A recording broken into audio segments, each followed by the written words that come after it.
Se dirige-t-on vers un nouveau krach boursier? Merci d'avoir posé la question. Et ça recommence. Les autorités américaines ont pris le contrôle de la Silicon Valley Bank le 10 mars 2023 à la suite de sa faillite. Prisée des startups de la tech pour ses prêts avantageux, la SVB s'était placée 16e plus grosse banque des États-Unis.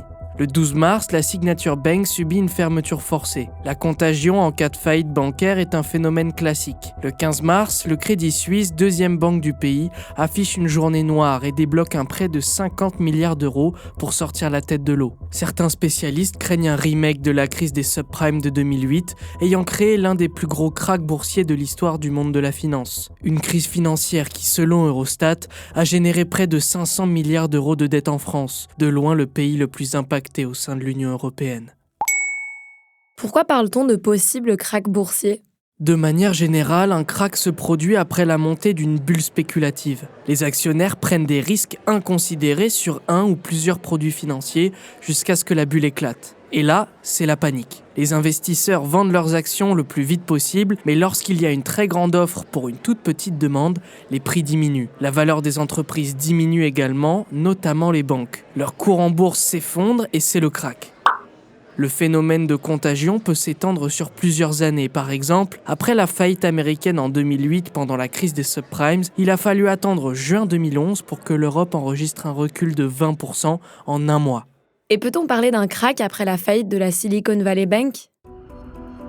À la différence des précédentes crises financières majeures que sont la crise de 1929 et celle de 2008, la SVB a fait faillite à cause d'une clientèle peu diversifiée et d'une politique monétaire resserrée. Je m'explique. L'unique clientèle de la Silicon Valley Bank sont les startups américaines issues du monde de la tech. Si l'on couple cela à la hausse des taux d'intérêt imposés par Washington, la quasi-totalité des entreprises ne peuvent plus suivre et quittent donc la Silicon Valley Bank. De plus, le phénomène de panique est bien réel. En effet, dès le 9 mars 2023, voyant la situation économique de la SVB se détériorer, l'action de la banque a chuté de 60%. Le même jour, les investisseurs ont retiré au total près de 42 milliards de dollars. C'est la perte de confiance de ses clients qui a entraîné la fermeture administrative de la SVB le 12 mars 2023.